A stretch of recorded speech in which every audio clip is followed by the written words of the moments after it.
Nahuli po natin. Ito, nangidnap ng 4 years old. Pasok mo ngayon. Pepe, halika rito.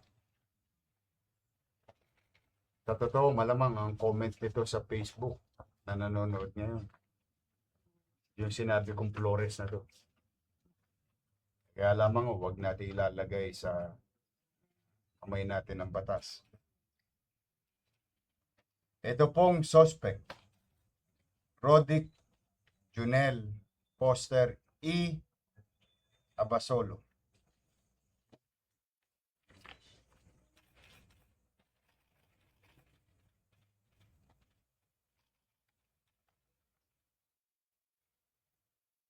Swerte ka pa rin sa Maynila ka nahuli.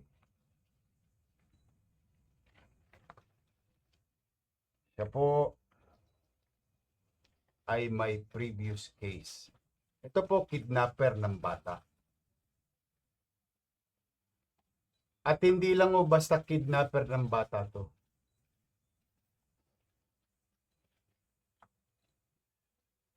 Ayan, tingnan po yun. Hindi lang o to basta kidnapper ng bata. Ginagahasa pa ho. O, sige, tingnan po nito. Kaya kung minsan, hindi mo masisisi ibang tao pagpasya ng buhay nito. Yung kanyang dating biktima, nasa ospital pa po. Dahil sobrang nangyari doon sa mga masiselang parte ng katawan sa kagagawa nito. Bah, pumunta pa rito sa Maynila. Nakachamba eh. Yung una niya yung kaso, 8 years old. Sa Timonan, Mauban. Quezon. O tapos meron pang isang 7 years old.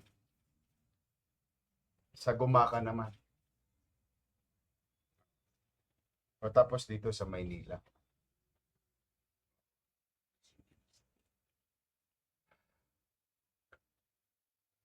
Sa mga nanonood, yung 4-year-old, no? Safe keep na. No?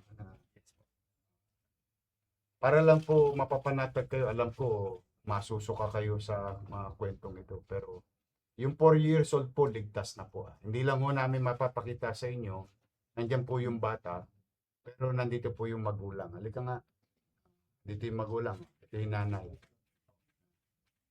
Oh, ito po yung nanay. Hindi ko na po yung, sige, huwag mo na ipakita yung nanay. Andito po yung nanay sa katatay. Just wanted to inform you na yung pangatlong biktima na to. Apat pa. Yes. Hmm. Puro sa probinsya ang lakad nun. Isa sa Pasay. Isa sa Pasay. Umamin siya doon. Tapos ito yung dito na siya nadali sa Maynila. Yes, sir. Itong CCTV na to, pakita mo yung CCTV. Ayan.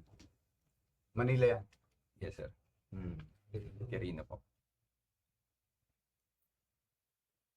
Ano na isip-isip mo, ba't mo kinukuha yung mga bata? Na po ako nakapatawaran ngayon sa ano man po mga nagawa ko. Lahat po, humingi po ako ng patawaran sa kung man po yung nagawa kong kasalanan at pagkakamali. Sana po, pagbigyan po ninyo ako ng pagkakataon na po.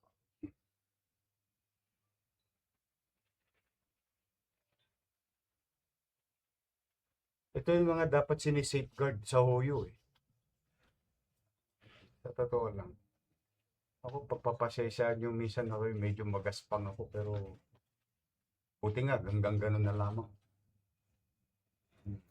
O tapos, alam nyo ba talagang ang Diyos maraming pamamaraan?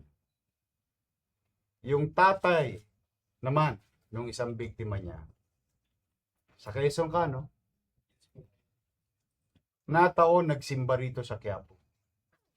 Nagsimba ka, sabi sa akin, na kaya ka dumako dito. Last Sunday. Andi dito po yung tatay. Hindi ko na rin ipapakita para na lang, kasi medyo maselan no ito dahil kayo na po, sabihin niyo 4 years old, 8 years old, 7 years old. Kamusta yung anak mo naman? Sigla po may Okay naman. Hmm. Kasi yung isa nasa ospital. Yes po. Yung isang Yung biktima. nasa Timona po. Ay, grabe po yung laceration ng bata. Ewan ko. Sa totoo, excited na si Satanas sa'yo. Sa kademonyohan mo. Baka nga pati si Satanas matakot sa'yo dahil baka agawin mo yung trono niya sa